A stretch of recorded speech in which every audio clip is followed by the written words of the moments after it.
Welcome to the Voice of 𝗵𝗶𝗴𝗵𝗵 podcast. This is 𝗵𝗶𝗴𝗵𝗵 mini edu series, and my name is Francesco Burelli, and I'm a partner at Arkwright Consulting again. This is the second session on the topic of AI in payments. On the previous episode, we've touched on what are the most prevailing applications within the AI value chain and how pervasive this technology is becoming throughout industries, of which payments is not an exception. After having touched on the rationale, the reason why such topic is so important for us, on this occasion, we are going to dive into strategic options. What will be covered in this episode? What is happening, how organizations are looking at AI, what is the most advisable and possibly not so advisable or sustainable approach that we may consider in our business. As we can see from this slide, we have a graphical representation of a value equation. As we deliver our services, we incur into cost. And these costs are defined as resource cost. If we price it at cost parity, we are operating at break-even point. If we price at a pricing point that is higher than that, we capture part of the value that we create with our activity for our customers. There may be a situation in which the pricing leaves some value on the table. So this is where, either because of the competitive dynamics or because of negotiation with the customer and so on, we give away added value at a lower price point. Looking at the value equation, AI is actually currently impacting and being applied throughout this format. Let me give you an example. Assuming we are a payment facilitator, an orchestrator, we are helping very small merchants to operate online and acquire transactions and sell, for example, through online channels. We develop a smart orchestration engine that is routing transactions based on different price points, on risk and so on, to different acquirers in order to maximize the positive completion of the transaction and at the lower price point. We may take this capability, this AI capability is having an impact on our resource cost. Our cost of processing is getting optimized. In this case, there is an augmentation automation with quality improvement at parity of price. We don't transfer this to our customers. Otherwise, we can use it as a way to become more competitive. Because our costs are lower, we reduce the price point. And we start competing, trying to increase the breadth of the value bar by acquiring new customers. Or we could develop this capability and take it to market and offer it as a premium. That way we can increase the price point by that increasing the price, the value capture within our equation. So as we can see, there are multiple possible applications of AI, both on the operational side as well as the strategic positioning level of an organization. What is happening within our industry? So if we look at this slide, we have typically four positions that companies are taking in regards to AI. Some are wait and see, simply because of different barriers and or lack of capabilities. Or just a matter of strategic prudence because the organization is conservative.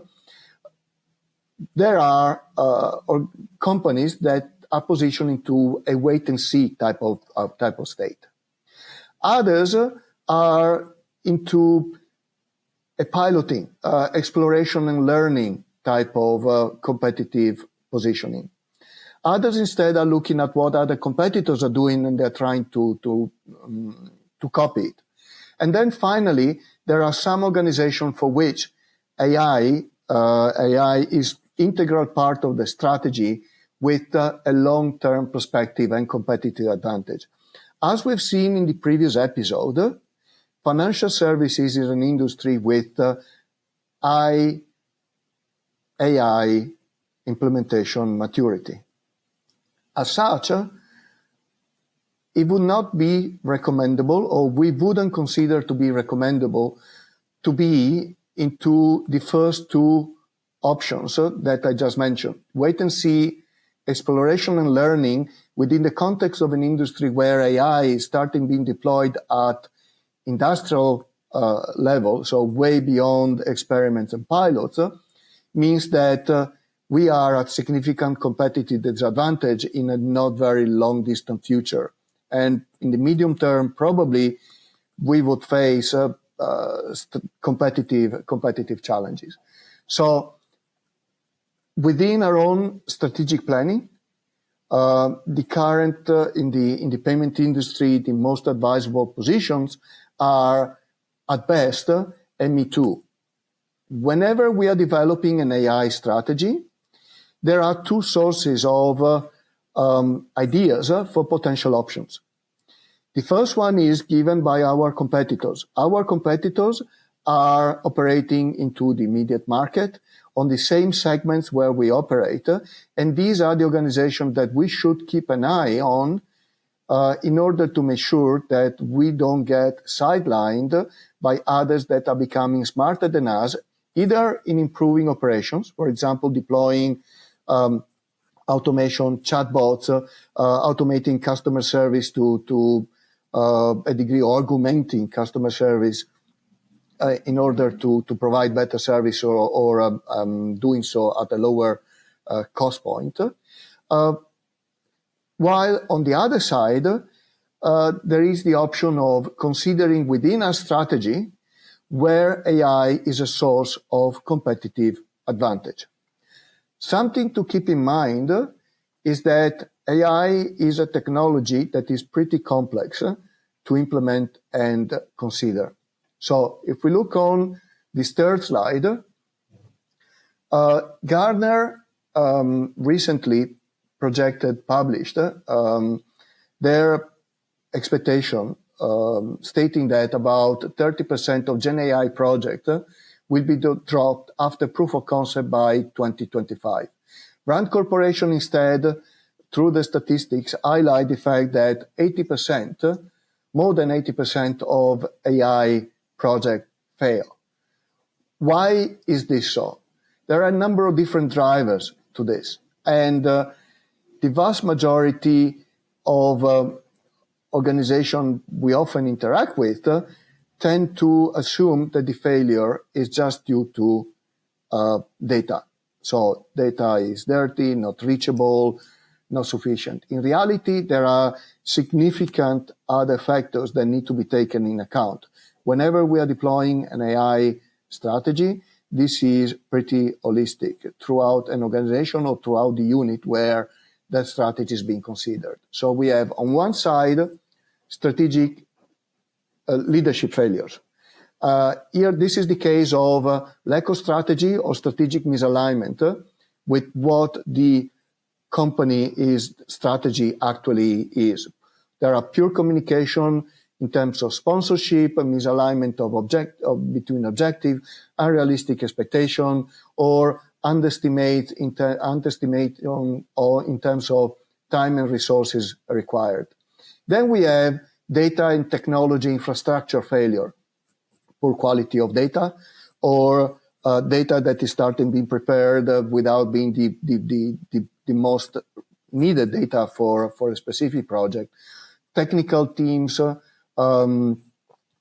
dispersing resources on too many different technology stacks and options, or underinvestment in infrastructure in terms of processing power and so on. On the other side, there is a very important factor that often lead to failure. Lack or insufficient change management support. AI is not just a technology, it's a technology that changes radically the way companies operate, has an impact on jobs, even in the case of augmentation. And because of that, its deployment is not a technology initiative, but it is a pretty holistic change that companies should look from the level of sponsorship to processes to the organizational aspects of such initiatives.